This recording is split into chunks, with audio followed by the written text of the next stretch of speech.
They wanted a house and a car before I could marry their daughter. The price of love. Malcolm Rivers never imagined that love would come with a price tag. Not when he met Amara Lewis at a tech conference in downtown Atlanta. Not when she laughed at his terrible jokes.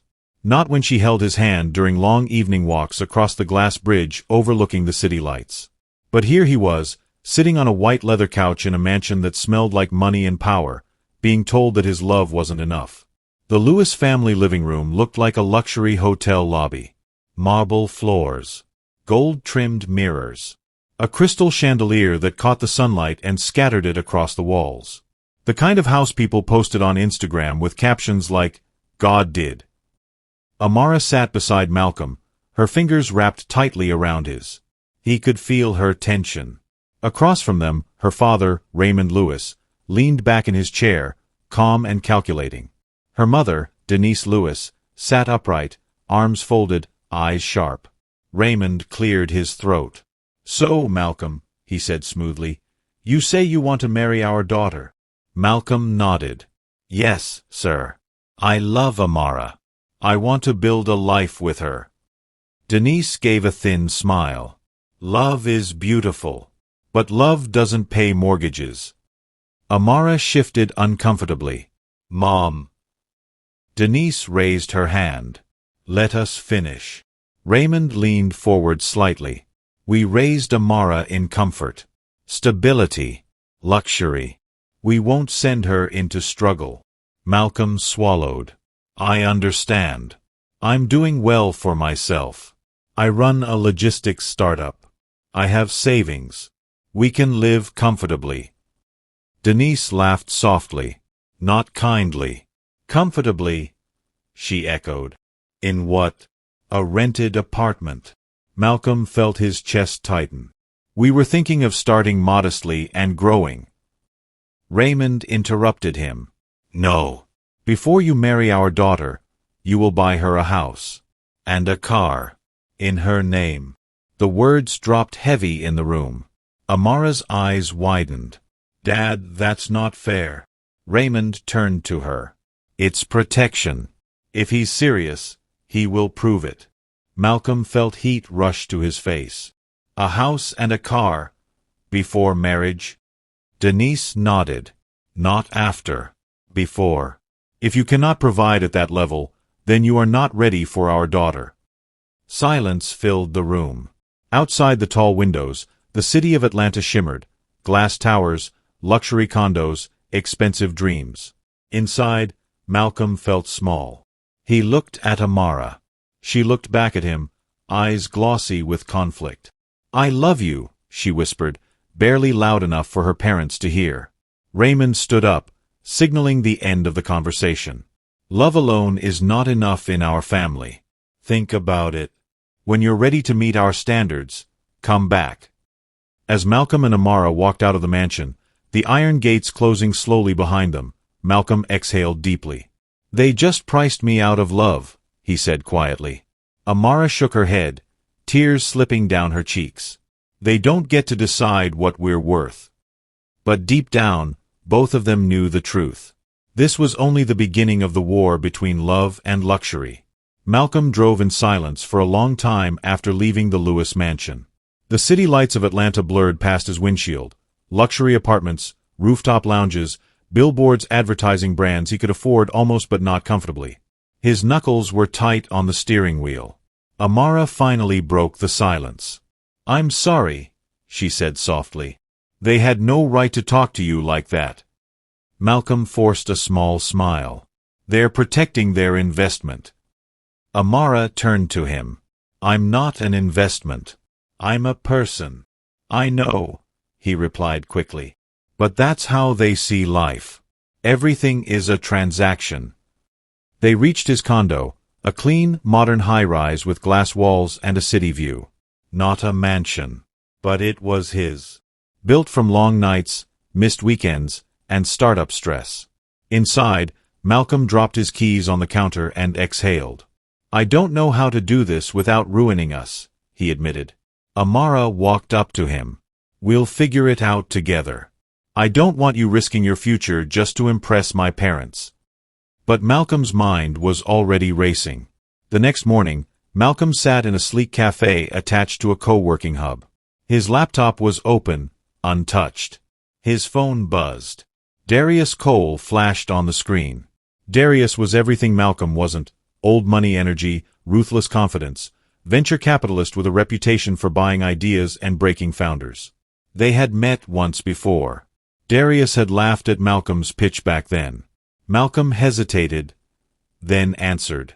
"Rivers," Darius said smoothly. "Funny timing. I heard you're looking for serious capital." Malcolm stiffened. "Who told you that?" Darius chuckled. "In my world, ambition makes noise. Let's talk." An hour later, Malcolm sat in a private meeting room overlooking the skyline. Darius arrived in a tailored charcoal suit, watch flashing quietly with wealth. "You're growing faster than expected," Darius said, scrolling through numbers on his tablet. "Your logistics software is about to explode. You need fuel." "I need partners who respect what I'm building," Malcolm replied carefully. Darius smiled. "Respect is expensive. Control is cheaper." Malcolm frowned. "What's the offer?" Darius leaned back. "I'll inject enough capital to triple your valuation in 6 months. Enough for you to buy a luxury house. A car. Maybe 2. Malcolm's heart thudded. "There's a catch," he said. Darius nodded. "There's always a catch. I want majority control. You'll be CEO in name. I'll be the shadow." Malcolm pictured Amara's parents' faces. The house. The car. Their approval. Then he pictured himself losing the company he built from scratch. "I built this to be free," Malcolm said. "Not to be owned." Darius leaned forward, eyes sharp. "Freedom is for people who can afford patience. Love doesn't wait, Malcolm. Parents don't bend. Pride is expensive. Choose what you can live with." That night, Malcolm told Amara about the offer. Her face went pale. "That man is dangerous. He doesn't invest in people. He consumes them." Malcolm rubbed his temples. "I don't want to lose you because I couldn't meet your parents' demands." Amara stepped closer, gripping his hands. "I'd rather lose their approval than watch you lose yourself." But the seed had been planted. Because for the first time in his life, Malcolm wondered, what if selling part of his soul was the price of keeping his heart? The call came 3 days later. Malcolm was in the middle of a team meeting, standing before a glass board covered in timelines and projections, when his phone kept vibrating in his pocket. He ignored it once, then twice. On the third buzz, something in his chest tightened. He glanced down. Denise Lewis. His stomach dropped. "I'll be right back," he told his team, forcing calm into his voice. He stepped into the hallway of the co-working space, sunlight pouring through the floor-to-ceiling windows. People in tailored suits and designer sneakers passed by, moving fast, everyone chasing something. "Hello, Mrs. Lewis." "Malcolm," Denise said coolly, skipping pleasantries. "Raymond and I discussed your situation." "My situation?" Malcolm repeated. "Yes. Your intentions toward our daughter." He took a slow breath. "I told you I want to marry Amara. And we told you what is required." Malcolm closed his eyes briefly. "I'm working on building long-term stability. Marriage is about partnership." Denise cut him off. "Marriage in our family is about standards." There it was again. Standards. Raymond's voice came on the line. "We are not unreasonable men, Malcolm. We simply don't entertain uncertainty." "What does that mean?" Malcolm asked quietly. "It means," Raymond replied, "we are giving you 6 months." Malcolm froze. 6 months. To do what? "To buy a house suitable for our daughter," Denise said, "and a car that reflects her status." Malcolm's voice tightened. "And if I don't?" There was a pause. Deliberate. Cold. "Then we will encourage Amara to end this relationship," Raymond said. "We will introduce her to men who are prepared." Malcolm leaned against the glass wall, the city far below him. "You're threatening our relationship," he said. "We're protecting our daughter's future," Denise replied. "Love is easy. Provision is proof." That evening, Amara arrived at Malcolm's condo furious. "They gave you a deadline?" she asked, dropping her bag on the couch. "They didn't even tell me first." Malcolm nodded. 6 months. Amara laughed bitterly. "So now my love comes with a payment plan?" He walked to her slowly. "I don't want to lose you, Amara." Her eyes softened, but her voice stayed firm. "I don't want to lose you either. But if you let them bully you into becoming someone you're not, I'll lose you anyway." Malcolm ran a hand through his hair. "There's an investor. He can give me enough to meet their demands. But he wants control of my company." Amara stared at him. "So my parents' approval costs you your dream?" "Or you," Malcolm said quietly. The room went still. Amara stepped closer, placing her hand on his chest. "I don't want to be the reason you become bitter one day. I don't want to wake up married to a man who hates the choices he made for me." She swallowed hard. "If my parents force you to buy your way into this family, then they don't deserve to be part of the family we build." Malcolm pulled her into a tight embrace. But when Amara fell asleep later that night, Malcolm stood alone on the balcony, staring at the glowing city below. 6 months. A house. A car. Or the woman he loved. And somewhere in the background, Darius Cole's voice echoed in his mind. "Freedom is for people who can afford patience." Malcolm didn't tell Amara what he did next. 2 days after the deadline call, he walked into a private equity office on the top floor of a mirrored skyscraper. The lobby smelled like expensive cologne and quiet power. The receptionist barely looked up as she waved him toward the elevator reserved for partners only. Darius Cole was already waiting. "You came back," Darius said, amused. "That was faster than I expected." Malcolm remained standing. "Let's talk terms." Darius gestured to the chair across from him. "Sit. This isn't a mugging. It's a negotiation." Malcolm sat. Darius slid a tablet across the desk. "I'll invest $12 million into your company. You'll get access to my network, my contracts, my global shipping lanes. Your revenue will triple within months." "And control?" Malcolm asked.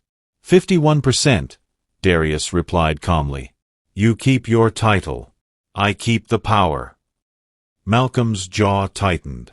"You promised majority control before." Darius shrugged. "I adjusted for urgency. Your situation sounds personal." Malcolm looked out the window at the city. He imagined the Lewis mansion. Amara's mother's smile. Her father's judgment.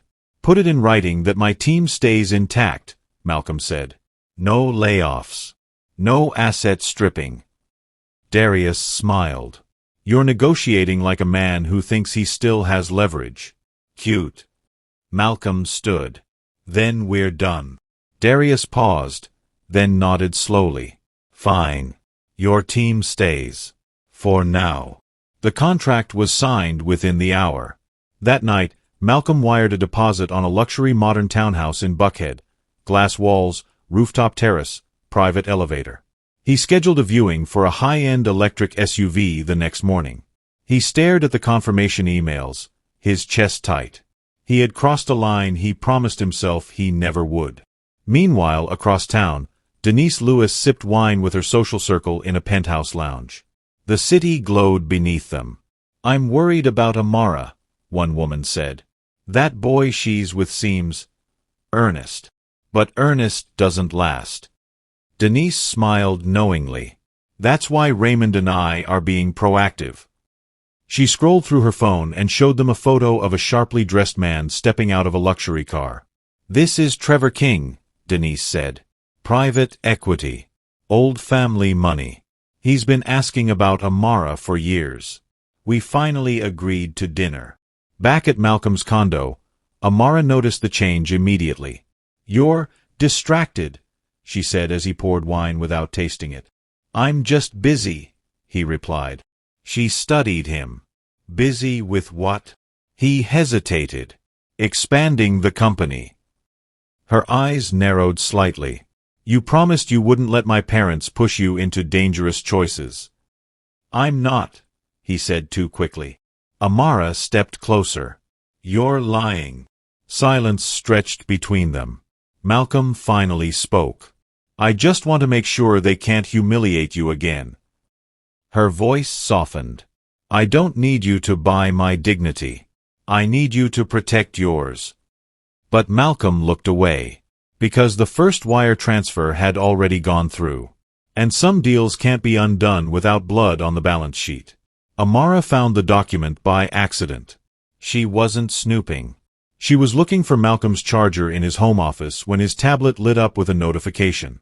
Property transfer confirmed. Buckhead Townhouse. Her stomach dropped.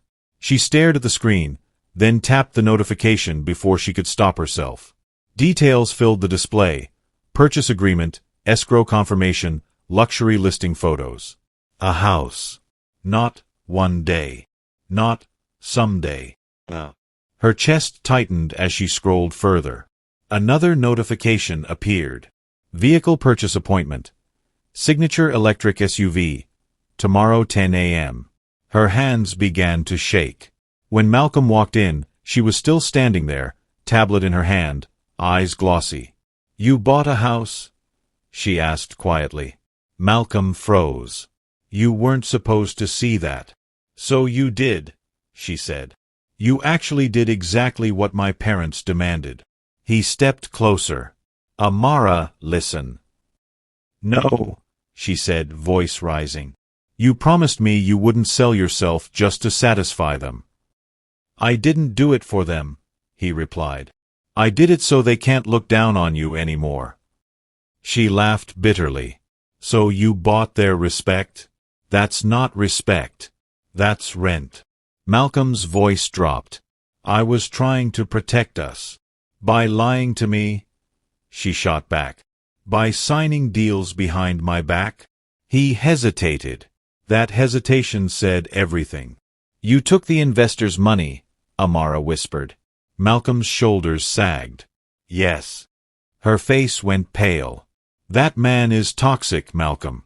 You said it yourself. He doesn't invest, he controls. I had 6 months, Malcolm said. They gave me 6 months to become someone else or lose you. Amara stepped back, tears spilling over. I didn't ask you to fight them alone. I asked you to fight with me. The silence between them felt heavier than any argument they'd ever had.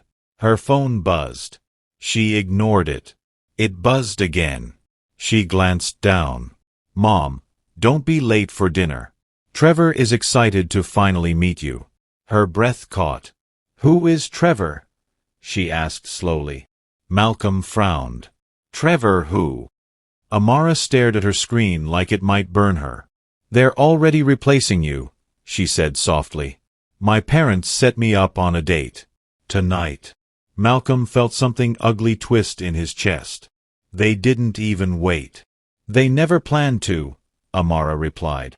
The deadline was just to see how desperate you'd become.